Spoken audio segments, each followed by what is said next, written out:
Illogical fallacies in Trump's and Clinton's speeches.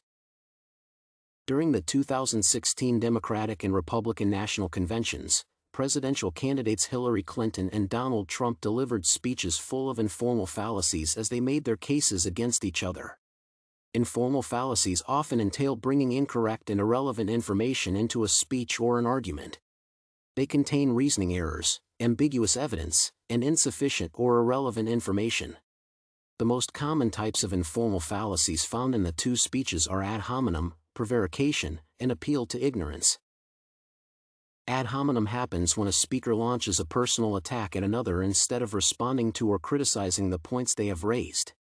Instead of addressing someone's position on an issue, one of the interlocutors irrelevantly attacks the other directly. Sometimes during a debate or an argument, one of the parties may find themselves unable to argue against the position expressed by their rival. They respond by attacking the attributes of the other party, which are unrelated to the debate. In one part of the speech, Trump says, "America is far less safe, and the world is far less stable," than when Obama decided to put Hillary Clinton in charge of America's foreign policy. "Let us defeat her in November. I am certain it is a decision President Obama truly regrets." He launches a direct attack on Clinton, unfairly accusing her of causing insecurity in the United States and instability worldwide.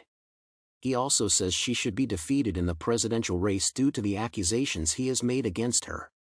Instead of addressing the merits and demerits of Clinton's policies and manifesto, Trump attacks her directly.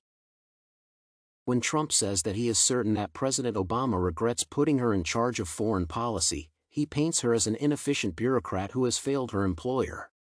Whereas Trump should have responded to Clinton's proposed foreign policy and security agenda for the country, he attacks her, trying to rally the public against her as a person and not her manifesto or proposed policies.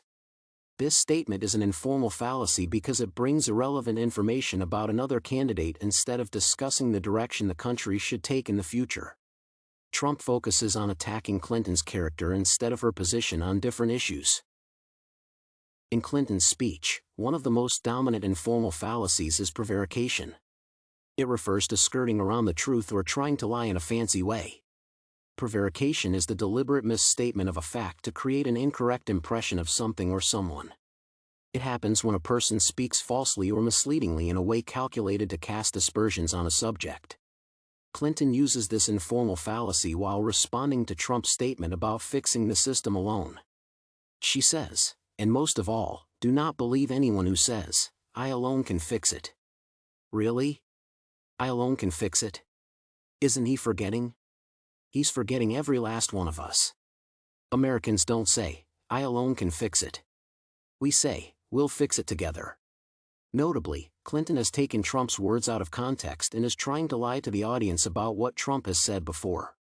When Trump said, "I alone can fix it," he referred to his position as an outsider coming to manage a broken political system. Besides, he meant that he is the leader of the movement that aimed to fix American politics.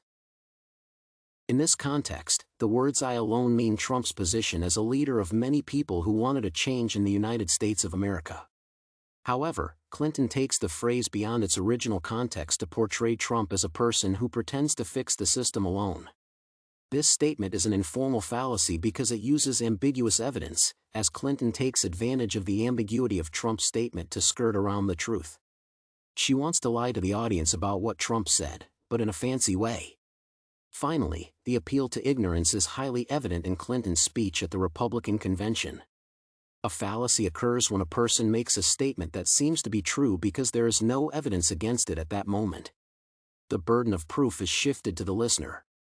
In some cases, when speakers are addressing an audience, they say things that are either logically wrong or make promises that are impossible to implement because they are aware that the audience does not have evidence against their statements at that moment. Therefore, their statements appeal to their ignorance. Towards the end of her speech, she says, "And if necessary, we will pass a constitutional amendment to overturn Citizens United." The statement appeals to people's ignorance that the political climate of gridlock in the United States makes it hard to amend the Constitution.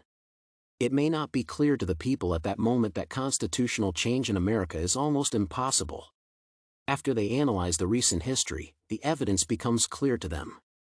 Recently, the two leading parties have had an almost equal number of legislators.